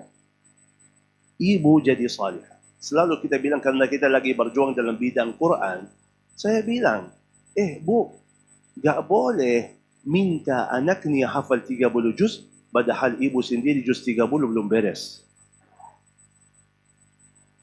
Maksud saya apa? Bukan masalah hafal, tapi kalau anak kita lihat ibunya masih berjuang bersama Al-Quran, masih baca terus, belajar terus. Coba, anakmu pulang dari pesantren, jangan nanya sampai mana hafalannya, enggak. Anakku sini, tolong saya mau setor hafalan saya. Saya lagi baca ini, sudah hafal ini, tolong coba bacaan saya benar atau tidak. Anak otomatis itu faham, oh ibu saya, walaupun tua, walaupun banyak kesibukan, dia masih cinta Al-Quran, masih berjuang bersama Al-Quran. Otomatis dia suka dan cinta Quran. Seperti itu. Jadi ibu jadi salihah, ibu taat, ibu ibadah. Habis itu, ibu titip kepada Allah. Ya Allah, aku titip. Ya Allah, aku belum bisa urus anak saya. Hati mereka, fikiran mereka. Karena mereka ada belajaran dari sosial media, ada belajaran dari sekolah, ada belajaran dari teman-teman yang saya tidak tahu fikiran mereka seperti apa. Aku sendiri belum bisa masuk ke dalam fikiran anak saya. Aku belum bisa mengatur hati anak saya. Aku titip kepadamu, ya Allah. Rabbi ja'alni muqimas salati wa min dhurriyyati. Mereka titip kepada Allah. Rabbana hab lana min azwajina wa dhurriyyatina. Titip kepada Allah Subhanahu wa taala. Itu yang paling. Tapi titip, Allah terima titipannya kalau ibu sendiri betul-betul salihah. Ada hubungan baik sama Allah, kita datang titip. Ya, titip ya Allah ini ya, akan dijaga dan dilindungi. Habis itu berusaha yang normal. Berusaha yang normal. Sebagai ibu, jaga anaknya, tanya anaknya, coba gimana hidupannya, gimana sekolah, itu yang normal. Tapi setelah itu harus kita menjadi salihah, harus kita menjadi orang yang punya iman luar biasa, selalu dekat kepada Allah, titip kepada Allah, lakukan amalannya, karena apapun kehebatan ibu, ilmunya atau pendidikannya belum tentu berhasil. Kita lihat banyak, orang tuanya doktor, profesor, anaknya nakal, ustad, anaknya nakal, bisa. Gak bisa atur kita. Tapi kalau kita jadi orang baik, titip kepada Allah, hidayah itu hanya milik Allah subhanahu wa ta'ala. Wallahu a'lam. Silahkan yang terakhir. Bismillahirrahmanirrahim. Assalamualaikum warahmatullahi wabarakatuh, Pak Ustadz. Waalaikumsalam warahmatullahi wabarakatuh. Pertama tentunya terima kasih atas semuanya ini agar mengingatkan kita agar apa yang kita lakukan banyak dan semuanya itu karena cinta kepada Allah, agar kita bisa berjumpa kepada Allah. Nah, insya Allah tentunya kita semua ini beramal ibadah yang wajib maupun yang sunnah seperti lakukan dengan rutin. Nah, masalahnya yang ingin ditanyakan ialah kalau kita sedang ada masalah, meningkat itu amalannya, ibadahnya. Tadi Pak Ustadz sudah mengingatkan bahwa Allah tidak suka yang beramal ibadah hanya karena butuh. Hanya karena butuh. Nah, padahal manusia memang biasa itu ibadah-ibadahnya, termasuk yang sunnah juga. Cuma pada waktu butuh, meningkat memang, tapi tidak berarti bahwa dia tidak menyukai ibadahnya, tapi karena butuh meningkat sehingga agar lebih khusyuk, ada lebih banyak lagi mungkin rakaatnya, lebih banyak lagi hari-hari puasanya gitu ya. Dan memang karena butuh. Pertanyaan jadi, tidak bolehkah kita karena butuh ini sehingga meningkatkan amalannya? Padahal tetap tentunya karena Allah semuanya. Terima kasih Pak Ustadz. Jelas pertanyaan Ibu. Jelas bagi semua. Masih ingat saya bahas tadi awalnya apa? Allah sayang karena kita belum paham. Kasihan. Itu Ibu yang saya bahas. Allah masih berikan banyak rahmah, banyak kemudahan. Kasihan belum paham dia. Ini hambaku belum paham. Dia lakukan ibadah, lakukan taat tapi belum faham. Bukan masalah lakukan taat dan ibadah. Masalahnya, apakah taat ibadah kita sesuai kesukaan Allah atau tidak? Mohon maaf, banyak manusia faham apa? Yang penting salat lebih baik daripada yang tidak salat. Betul? Itu yang saya bahas. Itu yang Allah tidak suka. Enggak. Bukan masalah lakukan taat ibadah. Tapi masalahnya Allah ingin melihat Anda mau. Walaupun belum bisa, Bu. Walaupun belum bisa. Tapi Anda mau. Jelas? Jadi Ibu taat ibadah. Bagus, mantap. Tapi Allah ingin Anda taat yang sempurna, ibadah yang sempurna. Belum bisa. Bukan artinya kita berhenti amalan. Tapi teruskan. Tapi berusaha dan mau lakukan itu. Contoh. Sekarang kita salat setiap hari, itu wajib, fardu kan? Salat. Tapi kalau kita bahas tentang salat, Bu, tolong fokus. Allah minta salat apa? Salat yang mana? Yang khusyuk. Sudah salat khusyuk atau tidak? Berarti mohon maaf, lakukan salat yang Allah belum suka itu. Allah bayangkan aja. Biar faham gambarannya. Allahu Akbar. Kunci saya di mana? Ketinggalan HP. Tadi belanja berapa? Kira-kira Allah tahu isi fikiran kita atau tidak? Anda berdiri hadapan Allah, ucapkan Allahu Akbar, Allah Maha Besar. Tapi ternyata duniamu lebih besar dalam fikiranmu. Hartamu lebih besar dalam hatimu. Kira-kira Allah lihat ini. Suka atau tidak? Itu maksud saya. Bukan artinya kita berhenti. Enggak. Aku faham ibu kalau kita tanya, cinta Allah atau tidak? Cinta. Suka Quran atau tidak? Suka. Tapi masalahnya belum faham gimana caranya. Itu yang maksud saya. Kalau kita ada perasaan, kita faham, kita akan kejar masalah itu. Walaupun belum bisa. Contoh. Sekarang, tahu kenapa banyak antara kita belum bisa khusyuk dalam salat? Kenapa? Kenapa?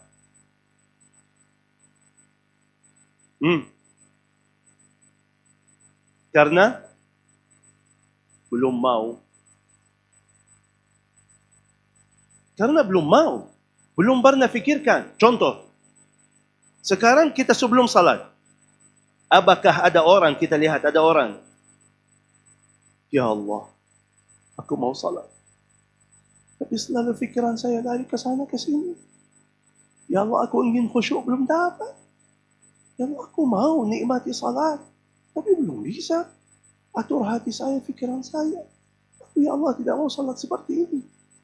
Aku ya Allah yakin Engkau ya Allah suka salat yang khusyuk. Ya Allah, buka hati saya. Kuatkanlah iman saya. Aturlah fikiran saya biar bisa khusyuk dalam salat. Allahu Akbar. Pernah? Tak pernah. Itu yang Allah tidak suka. Walaupun Allah ingin lihat, Anda mau itu. Walaupun belum dapat. Belum bisa. Bagi Allah gak apa-apa. Yang penting Anda berusaha. Masalahnya kita gak pernah pikirkan. Udah. Yang penting salat. Udah beres. Itu maksud saya. Bukan artinya. Itu namanya. Udah dicerita dalam Al-Quran. Coba contoh. Dicerita dalam Al-Quran apa? Kata Allah, heran. Kok bisa hambaku seperti ini? Idza massahu ad-durru da'ana. Kata Allah, kalau dia lagi ada masalah, lagi ada musibah, dia lari kepada kita. Kata Allah, lari kepadaku, curhat, nangis, doa. Begitu udah selesai masalahnya, malah dia jauh lagi. Bodoh, kata Allah. Itu yang kita tidak mau, menjadi orang bodoh. Itu yang kita tidak mau. Karena itu, kalau kita perbaiki pemahaman kita, harus kita mencintai Allah. Kalau sudah mencintai Allah, otomatis dekat kepada Allah. Itu yang harusnya. Itu yang normal. Kita dekat kepada Allah, karena memang segala kebutuhan kita, segala hajat kita, milik Allah. Kita beruntung. Allah tidak suka kita menjadi orang bodoh. Kok dicerita dalam Quran, punya hajat, punya musibah, baru lari kepadaku. Begitu kita udah bantu, kita udah selesai masalahnya, udah sembuh penyakitnya, udah bayar hutangnya, malah dia jauh dariku, kata Allah Subhanahu wa ta'ala. Itu Allah tidak suka seperti ini, Anda menjadi orang bodoh. Allah tidak suka. Allah mau Anda jadi pintar dan cerdas, tahu maslahatan dirimu sendiri. Itu aja. Jadi bukan masalahnya otomatis itu. Kita kalau lagi ada kebutuhan, tapi Allah suka Anda selalu dekat. Jangan kalau ada kebutuhan baru dekat. Manusia gak suka juga. Maaf. Kalau kita, tetangga kita gak pernah kita salaman, gak pernah kita silaturahmi, gak pernah kita ini. Tiba-tiba lagi ada kebutuhan, Bu, tolong bantu. Mana bantu ini? Kok selama gak ada salaman, gak ada ini, gak datang lebaran, gak datang ini, malah sekarang minta bantuannya, mana mau dia? Tapi masih Allah maha baik. Masih Allah maha baik. Tak apa-apa sih. Itu yang saya. Karena Allah yakin, Allah tahu.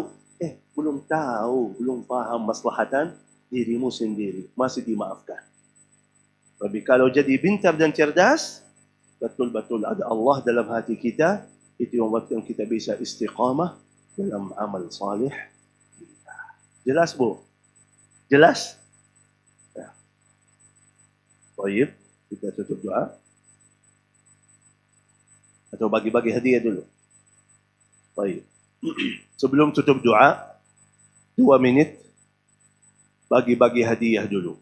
Kebiasaan almarhum Syekh Ali Jabir berikan hadiah kenang-kenangan tanda berterima kasih kami kepada jamaah yang ikut satu hati, satu niat, satu tujuan, satu fikiran bersama almarhum Syekh Ali Jabir untuk mensyiarkan Al-Quran, membumikan Al-Quran. Kata beliau, Indonesia negara Al-Quran, negara yang berkah dan makmur, baldatun tayyibatun wa rabbun ghafur. Alhamdulillah, kalau pesantren yang pertama udah selesai, sekarang lagi proses pesantren yang kedua. Kata beliau, mungkin antara kita ada yang belum hafal Quran 30 juz, paling tidak biar anda dapat berkah Al-Quran di dunia dan dapat syafaat Al-Quran nanti di hari kiamat, paling tidak berjuang bersama Al-Quran akan dapat pahala menilir sampai hari kiamat. Izin 2 menit bagi-bagi hadiah dulu. Habis itu kita akan tutup dengan doa hajat. Berdasar. Baik, alhamdulillah para jamaah bunda-bunda semuanya, telah kita dengarkan tausiah dan alhamdulillah juga Syekh telah menjawab beberapa pertanyaan dan permasalahan yang kita alami dalam kehidupan kita. Mudah-mudahan apa yang kita pelajari menjadi ilmu yang bermanfaat dan berkah dalam kehidupan kita. Nanti mungkin saya terasa, Masya Allah, ibu-ibu di sini semangat.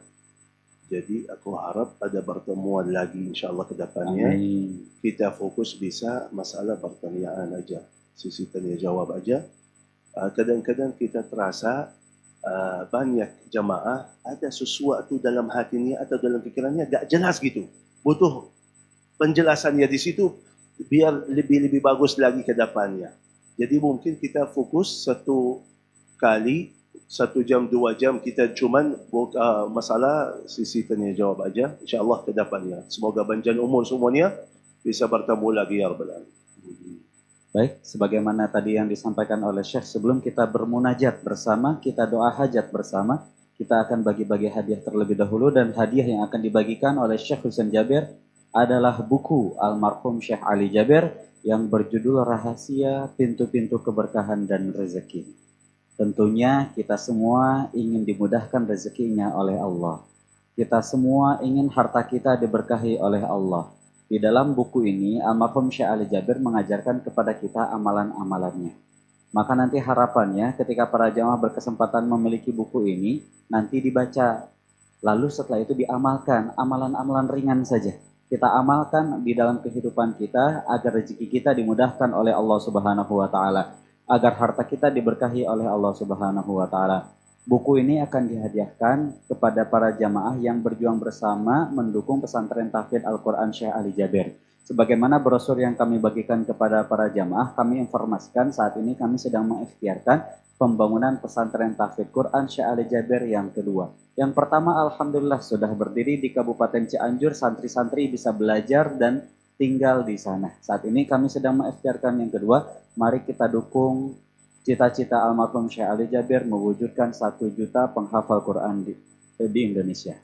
Berapa Ustadz infaknya untuk pesantren tahfidz Quran? Tidak banyak, infaknya hanya 1 juta rupiah saja. Ketika kami tawarkan di tempat-tempat sebelumnya, alhamdulillah banyak yang ikut serta, banyak yang ikutan. Kenapa mereka banyak yang ikutan?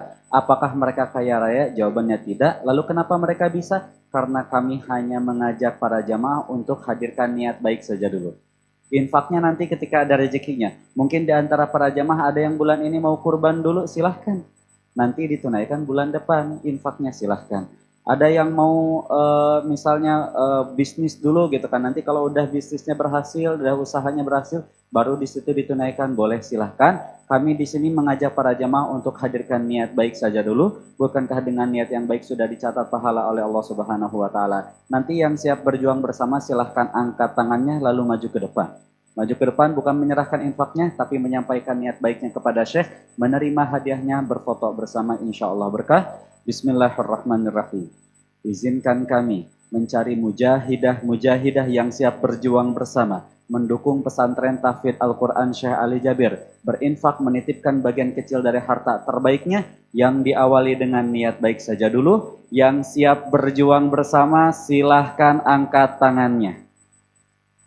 Ada bunda? Masya Allah, ibunda kita yang pertama, ibunda kita yang kedua, ibunda kita yang ketiga, yang keempat, yang kelima, yang keenam, yang ketujuh, yang kedelapan, yang kesembilan, yang kesepuluh, yang kesebelas. Masya Allah, takbir, Allahu Akbar. Niat aja dulu.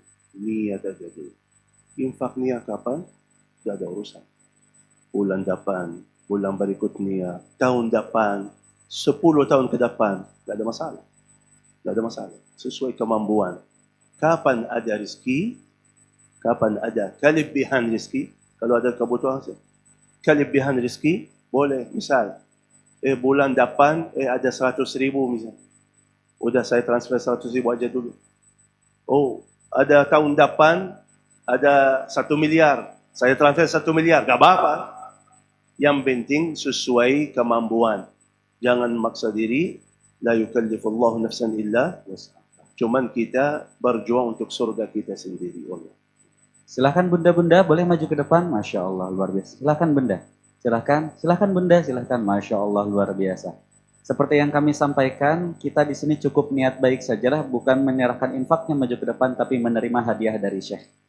Kita catatkan nama kita sebagai pejuang-pejuang pesantren almarhum Syekh Ali Jaber. Sebagaimana almarhum Syekh Ali Jaber katakan, kalau kita sudah tidak bisa hafal Quran, baca Quran juga udah jarang gitu, paling tidak kita tetap berjuang bersama Al-Quran. Maka dengan cara ini kita dijadikan ahli Al-Quran oleh Allah Subhanahu wa Ta'ala. Nanti bukunya, hadiahnya dari Syekh adalah buku Syekh Ali Jaber yang judulnya Rahasia Pintu-Pintu Keberkahan dan Rezeki. Nanti ketika para jamaah memiliki buku ini di rumah, dibaca, dipelajari, diamalkan. Mudah-mudahan kita semuanya rezekinya dimudahkan oleh Allah Subhanahu wa Ta'ala. Dan para jamaah bukan berarti buku ini dijual oleh Syekh seharga 1 juta, tidak.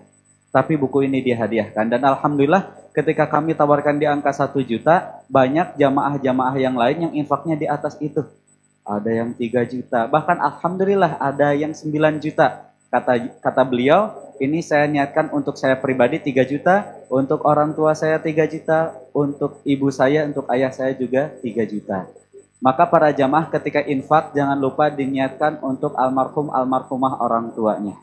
Diniatkan untuk keberkahan hartanya. Karena apa yang kita niatkan nantinya itulah yang akan diberikan oleh Allah Subhanahu wa Ta'ala. Masya Allah, luar biasa. Para jamaah, mujahidah, pejuang-pejuang agama Allah Subhanahu wa Ta'ala.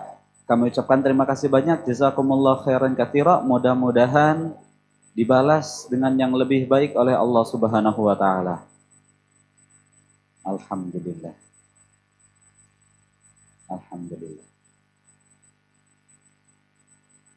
Sedikit kami ingin bercerita tentang pesantren tahfidz Al-Quran Syekh Ali Jaber. Dulu almarhum Syekh Ali Jaber mengontrak sebuah bangunan di Jakarta. Tempatnya di Jatinegara. Untuk dijadikan pesantren. Tapi masih bangunan kontrak. Bukan bangunan milik. Jadi santri-santri belajar, santri-santri tinggal, menghafal Quran di bangunan kontrakan tersebut. Lalu alhamdulillah almarhum Syekh Ali Jaber mendapatkan tanah di Kabupaten Cianjur. Akhirnya beliau bangun pesantren tahfidz Quran di sana, bangun masjid besar di sana. Akhirnya beliau alihkan santri-santrinya, beliau pindahkan dari Jakarta ke Kabupaten Cianjur. Yang tempatnya ada di Cipanas, dekat Puncak, dekat Istana Presiden. Di sana alhamdulillah tempatnya dingin, tempatnya asri, santri-santri bisa menghafal Al-Quran dengan nyaman.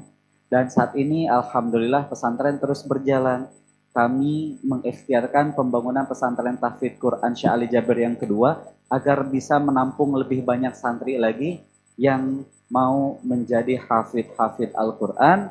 Seperti yang kami sampaikan juga, bukan hanya sekedar hafal Quran, tapi mereka hafalan Quran bersanad dari ulama yang ada di Madinah.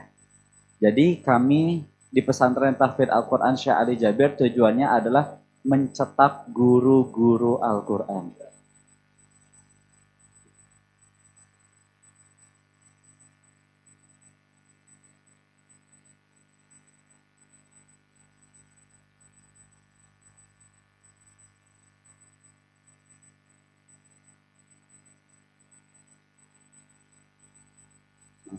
Masya Allah.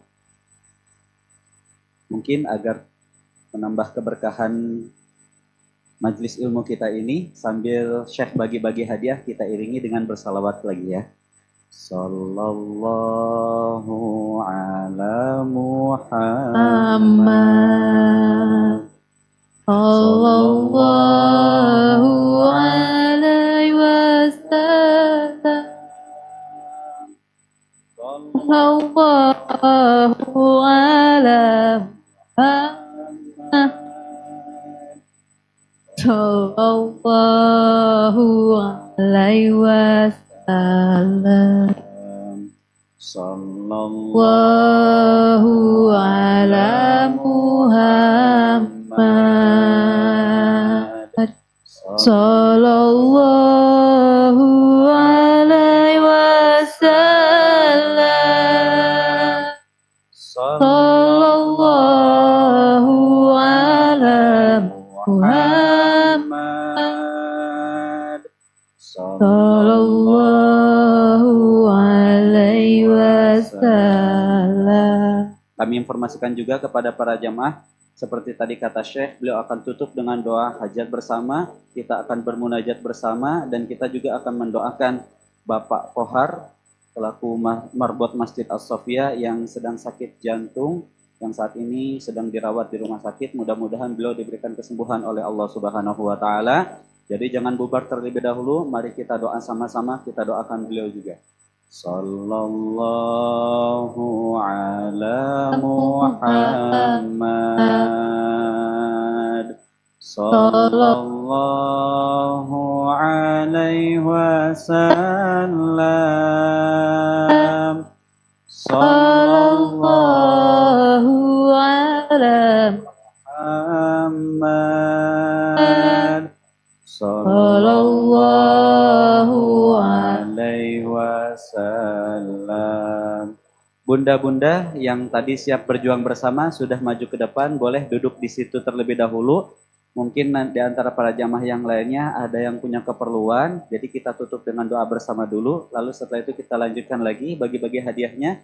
Setelah itu Ya, takut agak lama, ada yang keburu pulang, ada urusan, jadi kita tutup dulu.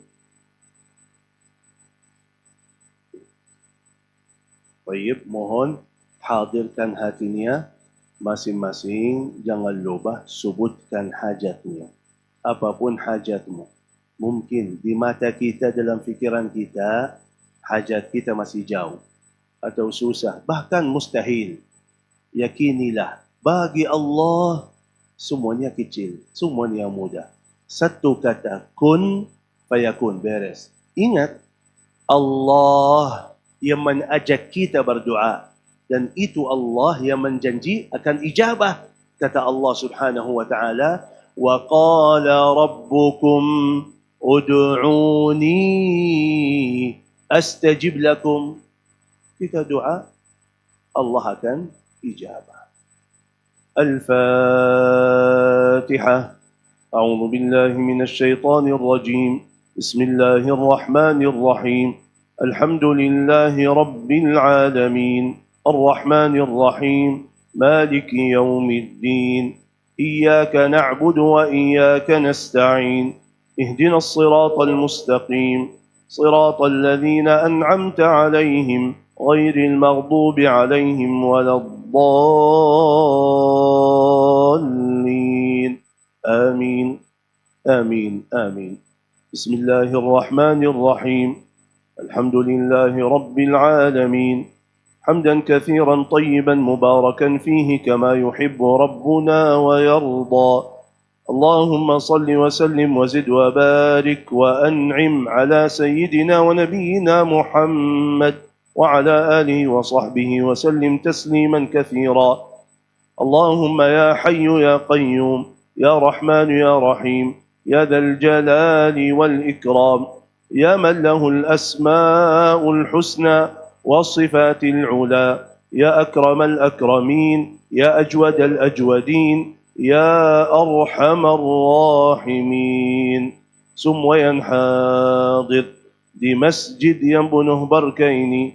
Ya Allah, panjangkan umurnya, sihatkan badannya, lancarkan urusannya, berkahi hidupannya, berkahi keluarganya, rumah tangga sakinah, mawaddah warahmah, anaknya, cucunya salih salihah, hafiz hafizah, semuanya selalu dalam lindunganmu ya Allah.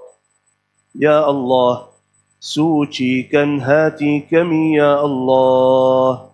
sucikan hati kami ya Allah, kuatkan iman kami ya Allah, sempurnakan ikhlas kami ya Allah, mantapkan taat kami ya Allah, ampuni segala dosa-dosa kami ya Allah, terima segala amal ibadah kami ya Allah, akhir hayat kami semua dengan husnul khatimah, husnul khatimah. Tulis nama kami semua ahli surgamu ya Allah, bersama Nabiuna Muhammad sallallahu alaihi wasallam, birahmatika ya arhamar rahimin.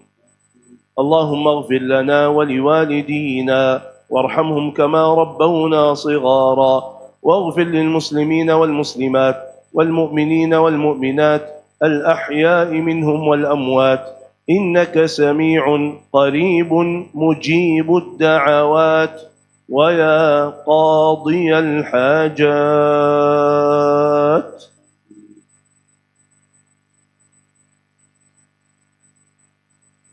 Masing-masing sebutkan hajatnya.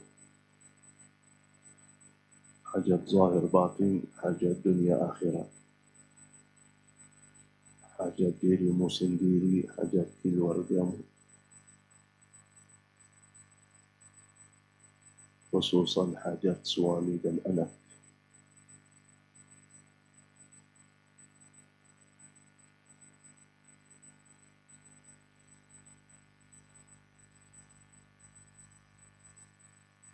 ويا قاضي الحاجات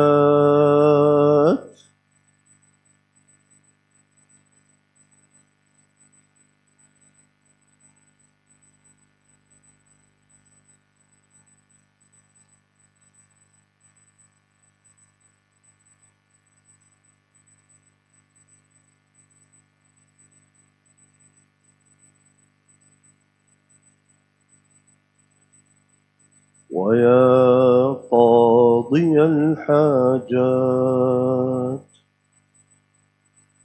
يا رب يا رب يا حي يا قيوم يا ذا الجلال والإكرام، يا ذا الجلال والإكرام، يا ذا الجلال والإكرام، يا سميع يا قريب يا مجيب، يا فتاح يا عليم، يا رزاق يا كريم، يا علي يا حكيم، يا ذا الفضل العظيم، يا ذا المن والجود والإحسان، يا ذا الطول والإنعام، يا الله يا الله يا الله، أنكو يا الله يمها بيك،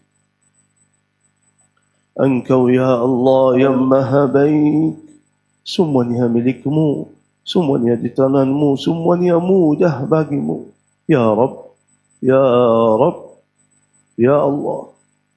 Tolong ya Allah dengan rahmatmu ya Allah. Dengan rahmatmu ya Allah. Tidak ada yang bulan dari masjid yang penuh barakah ini sampai selesaikan hajatnya ya Allah.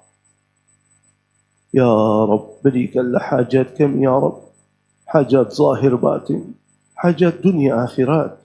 Ya Rabb, mudahkan segala urusan kami. Ya Rabb, mudahkan segala urusan keluarga kami. Ya Rabb, selalu berikan kepada kami yang terbaik bagi kami dunia dan akhirat. Ya Allah, jaga dan lindungi keluarga kami ya Allah. Anak dan cucu kami ya Allah. Jagalah mereka dari segala bala, bahaya, musibah, fitnah dunia, narkoba. Ya Allah, buka hati anak kami. Ya Allah, buka hati anak kami. Berikanlah hidayah kepada anak kami. Ya Allah, mudahkan segala urusan mereka. Ya Allah, mudahkan segala hajat mereka.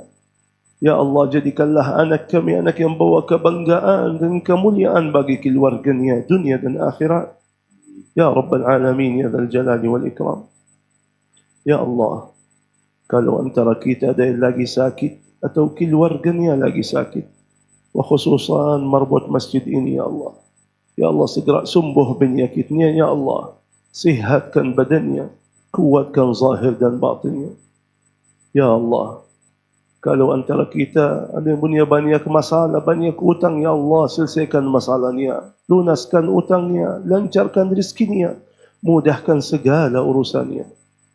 Ya Rabb, kalau antara kita ada yang belum dapat jodoh atau anaknya belum dapat jodoh, ya Allah, berikanlah jodoh yang terbaik baginya, jodoh yang menenangkan hatinya, jodoh yang membahagiakan hidupannya. Ya Rabb, kalau antara kita ada yang sudah lama nikah belum dapat keturunan, atau anaknya sudah lama nikah belum dapat keturunan, ya Rabbi, dengan kun fayakunmu ya Allah, dengan kun fayakunmu ya Allah, bagaimana engkau ya Allah berikan keturunan kepada Nabi Zakaria yang sudah tua dan istrinya mandul, tapi engkau ya Allah yang maha kuasa. Karena ya Allah mereka sudah capek ke doktornya, sudah capek minum obatnya tapi belum berhasil.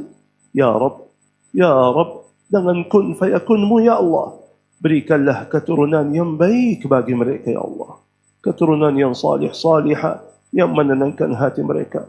Rabbi la tadharhum farda wa anta khairul warithin, Rabbi hab lahum minas salihin, Rabbi hab lahum min ladunka dhurriyatan tayyibah, innaka sami'ud du'a, innaka sami'ud du'a. Ya Allah, taufikmu, hidayahmu kepada kami semua, biar kita bisa menjadi hamba-Mu yang lebih baik lagi taatnya, lebih mantap lagi ibadahnya, dan tetap kita selalu istiqamah atas jalan-Mu ya Allah sampai akhir hayat. Ya Allah, ada tadi jamaah wakaf atas nama orang tuanya yang sudah almarhumah. Ya Rabb, berkah Al-Quran yang mereka lagi berjuangkan. Ya Allah, rahmatilah orang tua mereka dalam kuburnya ya Allah. Rahmatilah orang tua mereka dalam kuburnya ya Allah. Ampuni segala dosa-dosa mereka, terima segala amal ibadah mereka. Ya Allah, jadikanlah kubur mereka taman dari taman surgamu ya Arhamar Rahimin. Angkat darajat mereka di posisi paling tinggi dalam surgamu ya Allah. Ya Allah, antar pahala Al-Quran, jahaya Al-Quran, syafaat Al-Quran kepada mereka dalam kuburnya, biar mereka bisa bahagia ya Allah dalam kuburnya. Ya Rabbi ya Karim, ya Dzal Jalali wal Ikram. Ya Allah, kami melihat saudara kami kaum muslimin muslimat dari seluruh dunia menuju ke tanah suci untuk ibadah haji. Ya Allah, mudahkan perjalanan mereka. Ya Allah, kuatkanlah mereka. Ya Allah, lancarkan ibadah dan taat mereka. Ya Allah, jadikanlah haji mereka hajian mabrur, wa sa'yun mashkur, wa dhanbun maghfur, wa tijaratun lan tabur, ya Azizu ya Ghafur. Ya Allah, kalau antara kita ada yang belum dapat kesempatan ke tanah suci ya Allah, ya Rabb, panjangkanlah umurnya, murahkan rizkinya, mudahkan segala urusannya. Ya Rabb, mudahkan panggilan mereka ke tanah suci ya Allah. Mudahkan panggilan mereka ke tanah suci ya Allah, biar mereka bisa menikmati ibadah haji dan umrah dan ziarah Rasulullah sallallahu alaihi wasallam di kota Madinah. Ya Rabbal Alamin, ya Dzal Jalali wal Ikram. Ya Allah, buka hati kami ya Allah. Ya Allah, buka hati kami ya Allah. Kuatkan iman kami, berikanlah hidayah kepada kami. Ya Allah, kadang-kadang kita di dunia malas ibadah, banyak godaannya, banyak fitnahnya, godaan syaitan, fitnah dunia, teman buruk. Ya Allah, kadang-kadang kita belum bisa menjaga diri kita ya Allah. Ya Allah, ya Dzal Jalali wal Ikram, jagalah kami, lindunilah kami, tolonglah kami. Ya Allah, jadikanlah kami di sini hamba-Mu yang salih salihah, yang selalu taat dan istiqamah dekat kepada-Mu, mencintai-Mu ya Allah. Ya Allah, penyakit hati kita mungkin belum bisa sendiri ya Allah. Engkau ya Allah yang maha lihat hati kami. Kata Rasulullah, hati kita di sini antara jari-jari Allah Subhanahu wa taala. Allahumma ya muqallibal qulub, thabbit qulubana ala dinik. Allahumma ya muqallibal qulub, thabbit qulubana ala dinik. Allahumma ya muqallibal qulub, thabbit qulubana ala dinik wasrifha ila ta'atik. Ya Allah, jadikanlah umur kami, hati kami, amalan kami, niat kami sesuai ridhamu ya Allah. Sesuai ridhamu ya Allah. Sesuai ridhamu ya Allah. Ya Rabbi ya Karim ya Dzal Jalali wal Ikram.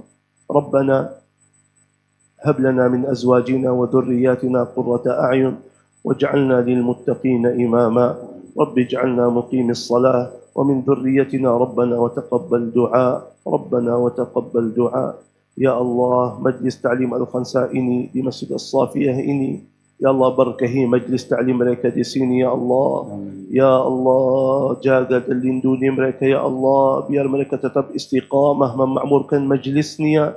Ya Allah buka pintu keberkahan dari bumi dan langit bagi mereka, mudahkan segala hajat mereka, selalu berikan yang terbaik bagi mereka. Ya Allah jadikanlah majlis mereka berkah dan ma'mur. Ya Dzal Jalali wal Ikram, majlis yang menjadi saksi baik hadapanmu nanti di hari kiamat. Ya Rabbal Alamin. Rabbana atina fid dunya hasanah wa fil akhirati hasanah wa qina adzaban nar wa sallallahu wa sallam ala nabiyyina Muhammad wa ala alihi wa sahbihi ajma'in walhamdulillahi rabbil alamin.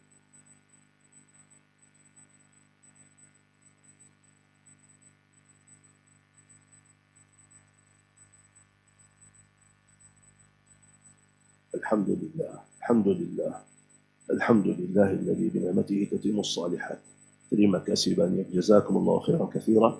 Akhirul kalam. Subhanak Allahumma bihamdika nashhadu an la ilaha illa anta nastaghfiruka wa natubu ilaik. Billahi at-tawfiq wal hidayah wal ridha wal inayah.